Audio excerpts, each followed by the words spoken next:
Recording in progress. Bismillah. Assalamualaikum warahmatullahi wabarakatuh. Alhamdulillah, puji syukur pada Allah Ta'ala. Hari ini masih dalam keadaan sehat ya. Mudah-mudahan kita semua diberikan nikmat kesehatan, kesempatan bisa melaksanakan aktivitas sehari-hari dengan sukses. Sehingga insya Allah hidup menjadi berkah ya. Berkah bukan cuma sehat, tapi panjang umur. Urusan mudah, rezeki didapatkan dari ada yang tidak disangka-sangka. Dosa-dosa diampuni, kalau punya hutang mudah-mudahan segera terlunasi. Jangan begitu, insya Allah akan peroleh kebahagiaan dan keselamatan di dunia ini. Ya, dengan istiqamah, insya Allah akhir hayat husnul khatimah. Dan kalau mati nanti akan masuk surga tanpa sabar. Amin ya rabbal alamin. Salawat dan salam tak lupa kita kirimkan kepada Nabi Allah Muhammad SAW, keluarga, sahabat, dan para pengikutnya hingga hari ini dan juga sampai generasi akhir zaman. Seperti biasa, kembali saya menyampaikan Al-Quran, tajwid, terjemah, dan tafsirnya. Ya, mudah-mudahan berkah ya. Niatkan membacanya untuk kesehatan, menyembuhkan penyakit, insya Allah. Al-Quran itu syifa. Jika tidak diniatkan, maka dia tidak bisa menyembuhkan penyakit. Tetapi kalau diniatkan untuk penyembuhan penyakit, maka insya Allah penyakit yang diderita akan sembuh dengan izin Allah Subhanahu wa Ta'ala. Pada kesempatan ini saya menyampaikan masih dalam surah ke-6, surah Al-An'am, ya ini ayat 34. Allah Ta'ala berfirman, A'udzu billahi minasyaitonir rajim. Bismillahirrahmanirrahim. Walaqad kadzibat rusulun min qablika fasabaru ala ma kadzibu wa udzu hatta atahum nasruna wala mubaddila likalimatillah walaqad ja'aka min naba'il mursalin. Ya. Ayat ini ada beberapa hukum tajwid. Ada sifat-sifat huruf, misalnya ayat pertama walaqad.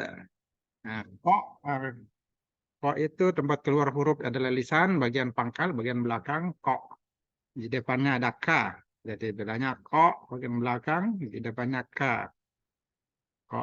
Nah, ini juga huruf ko ini kalau dimatikan bacaannya bersifat kol-kolah. Hurufnya ada 5, baju di toko. Tingkatannya baju di toko. Sambil ko ada juga da. Wala qad, nah, dipantulkan. Wala qad kudzibat. Nah, huruf ta ini sifat hurufnya hamas. Kalau dal tadi qalqalah dipantulkan. Wala qad.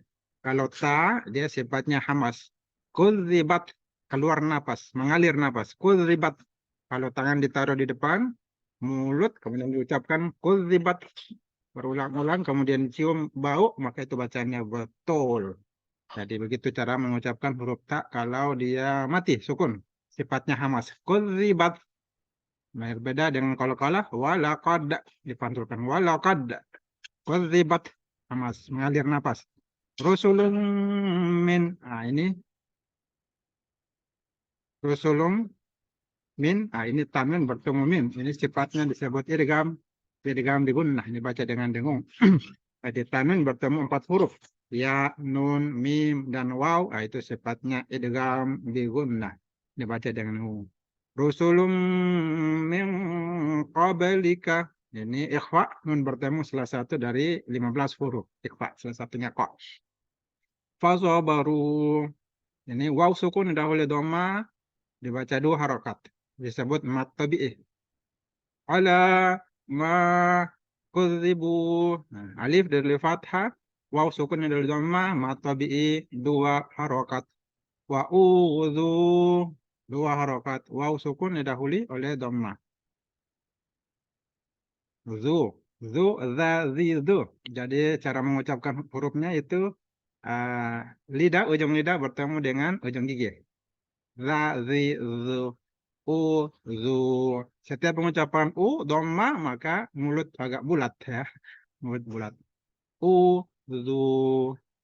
Hatta atahum. Nah, ini sebenarnya mat tabi'i, tapi bertemu alif berubah menjadi mat jaiz munfasil. Dibaca 5 harokat. Hatta 5 harokat. Hatta atahum nasruna fala mubaddila li kalimatillah. Nah, ini Allah lafzul jalalah dibaca tipis. Tarkik ya, tafkhim tebal, tarkik tipis. Kenapa? Karena dibaca tipis karena ada kasrah sebelumnya. Kali kalimatillah, bukan li kalimatillah, tapi tipis li kalimatillah. Walau ada, kembali lagi, qalqalah dipantulkan. Walau ada ja'aka 5 harokat. Ja'aka. Mengapa dibaca 5 harokat? Karena ini ada hamzah atau alif setelah mat ya. Jadi 2 harokat, harusnya mat tabi'i berubah menjadi 5 harokat. Disebut mat wajib muttasil. Mengapa mat wajib muttasil? Tadi disebut mat jaiz munfasil. Sama juga setelah mat ada alif. Mana tadi? Hatta atahum. Nah, hatta atahum 5 harokat 2. Disebut mat jaiz munfasil karena dalam 2 kata. Nah, ini ja'aka 1 kata. Dalam 2 kata disebut mat jaiz munfasil. Kalau dalam 1 kata, 2 kata tadi, kalau 1 kata mat wajib muttasil. Kemudian min nabai. Nah, nun bertemu nun. Nah, hurufnya idgham itu ada 4, ya, nun, mim, waw. Ya, nun bertemu nun termasuk idgham figunnah dan dibaca dengung. Min naba'il mursalin. Al-mursalin ini alif lam qamariyah, hukumnya izhar qamariyah. Izhar qamariyah, alif lamnya dibaca. Kalau tidak dibaca alif lam, ya itu idgham syamsiah. Ya, akhirnya dengan mat arid li sukun bisa 2, 4 atau 6 harokat.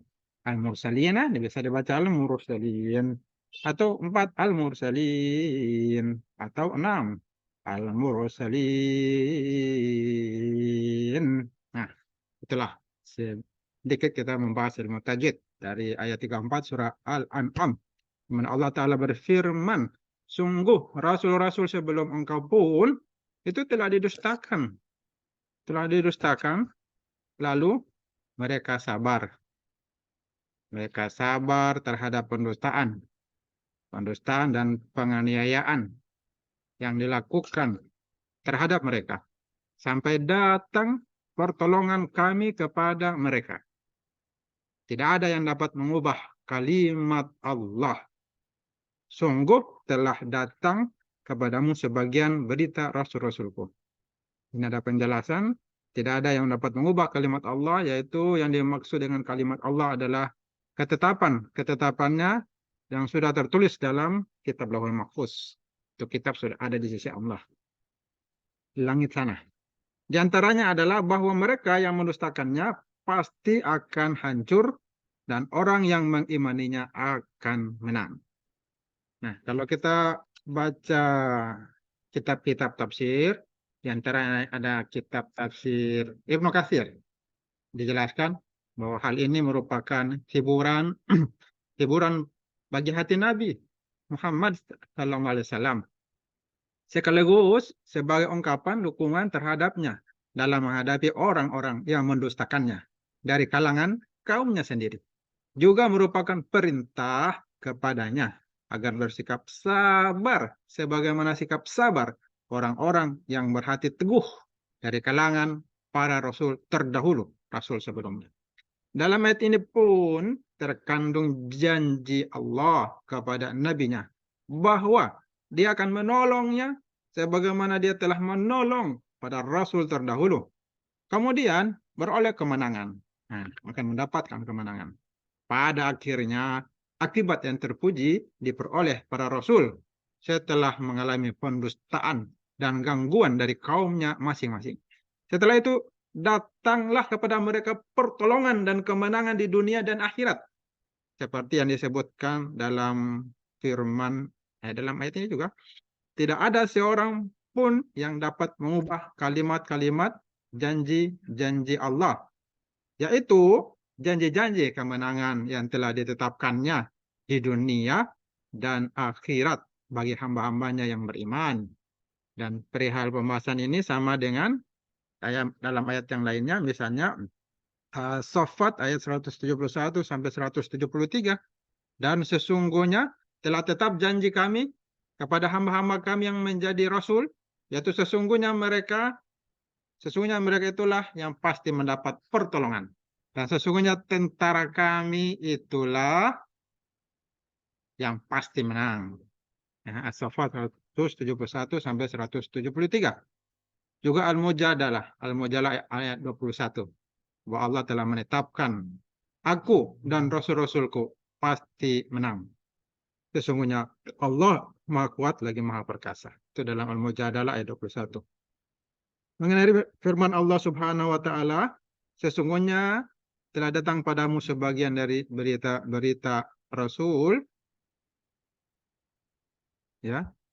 Rasul itu artinya berita tentang mereka, bagaimana mereka mendapat pertolongan dan dukungan dalam menghadapi orang-orang yang mendustakan mereka dari kalangan kaumnya. Maka demikian juga halnya dengan kamu, Muhammad, akan mengalami hal yang sama dengan para rasul yang mendahuluimu. Itulah penjelasan Imam Ibnu Katsir dalam kitabnya Al-Quranul Azim, kitab tafsir Al-Quranul Azim. Dalam kitab tafsir Jalal lain, Imam Jalal menjelaskan, dan sungguh telah didustakan para rasul-rasul sebelumnya. Dalam ayat ini terkandung makna yang menghibur diri Nabi Sallallahu Alaihi Wasallam. Akan tetapi mereka sabar dalam menghadapi pendustaan dan penganiayaan yang dilakukan terhadap mereka sampai datang pertolongan kami kepada mereka untuk membinasakan kaumnya. Maka bersabarlah kamu sehingga datang pertolonganku yang akan membinasakan kaummu. Tidak ada seorang pun yang dapat merubah kalimat-kalimat Allah, janji-janjinya, dan sesungguhnya telah datang padamu sebagian dari berita Rasul-Rasul itu yang dapat menenangkan hatimu. Dan ayat ini juga dijelaskan dalam tafsir Muyassar, di mana orang-orang kafir telah mendustakan utusan-utusan sebelummu yang Allah utus kepada umat-umat mereka, dan para rasul tersebut telah disakiti di jalan Allah. Maka mereka bersabar di atas itu. Mereka terus berdakwah dan berjihad sampai Allah memberikan kemenangan kepada mereka. Tiada yang merubah kalimat-kalimat Allah, yaitu apa yang Allah turunkan kepada nabinya Muhammad berupa janjinya kepadanya bahwa dia akan memenangkannya atas musuh-musuhnya. Sungguh Allah telah datang kepadamu wahai Rasul berita Rasul-Rasul sebelummu, dan kemenangan dari Allah yang datang kepada mereka. Kata apa yang terjadi pada orang-orang yang mendustakan mereka, di mana Allah menurunkan murka dan marahnya atas mereka. Bagimu terdapat keteladanan dan kepeloporan para rasul-rasul yang telah mendahului. Hal ini merupakan hiburan dari Rasulullah. Hiburan bagi Rasulullah Sallallahu Alaihi Wasallam. Demikian tafsir ayat 34 surah Al-An'am. Akhirnya saya tutup dengan membaca kembali ayatnya, di mana Allah Ta'ala berfirman, A'udzubillahi minasyaitonirrajim. Wa laqad kudzibat rusulun min qablika fasabaru ala ma kudzibu wa udzu hatta atahum nasruna wa la mubaddila li kalimatillah. Walaqad ja'aka min naba'il mursalin. Sungguh, rasul-rasul sebelum engkau telah didustakan. Lalu mereka sabar terhadap pendustaan dan penganiayaan yang dilakukan terhadap mereka, sampai datang pertolongan kami pada mereka. Tidak ada yang dapat mengubah kalimat Allah. Sungguh telah datang padamu sebagian berita rasul-rasul itu. Sadaqallahul azim. Sadaqa rasulun nabiyul karim. Akhiru da'wana anilhamdulillahi rabbil alamin. Subhanakallahumma bihamdik. Asyhadu an la ilaha illa anta. Astaghfiruka wa atubu ilaik. Wassalamualaikum warahmatullahi wabarakatuh.